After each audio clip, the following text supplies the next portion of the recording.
अस्सलाम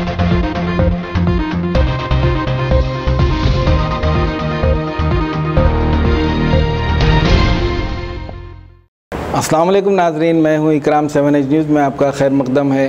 क़र्ज़ अदा करने में नाकाम हो जाने पर एक सूदखोर ने बच्चे का अगवा कर लिया।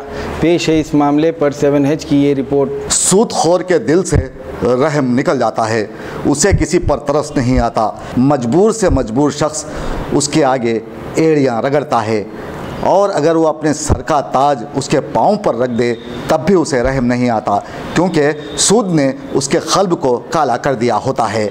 सूदखोर कभी किसी का भला नहीं सोचता, क्योंकि उसे हमेशा अपनी कमाई की फ़िक्र रहती है। ऐसे ही एक सूदखोर नारायणा ने अपने कर्जदार के छोटे से बच्चे का अगवा कर लिया और उसे मारने की धमकी भी दी है। दरअसल एक शख्स ने कपड़े का कारोबार करने के लिए नारायणा से 70,000 रुपये कर्ज लिया था, जिसे वो चुका ना पाया। महंगाई और GST ने पहले ही उसकी कमर तोड़ दी थी। उसके बाद वो कर्ज अदा करने में नाकाम हो गया। ये वाक़या है निज़ामाबाद के बोधन का, जिसके बाद बेरहम सूदखोर ने उसके बच्चे का अगवा कर लिया और फिर 2 लाख रुपए अदा करने का मुतालिबा किया, जिसमें सूद और असल रकम शामिल है। यहाँ पुलिस की जिम्मेदारी बन जाती है कि ऐसे सूदखोरों को गिरफ्तार करते हुए उन्हें केफर किरदार तक पहुँचाया जाए और हुकूमत ऐसे गरीब अफराद को लोन मुहैया करते हुए उनके लिए रोज़गार के दरवाज़े खोले, तभी तेलंगाना सुनहरा तेलंगाना कहलाएगा।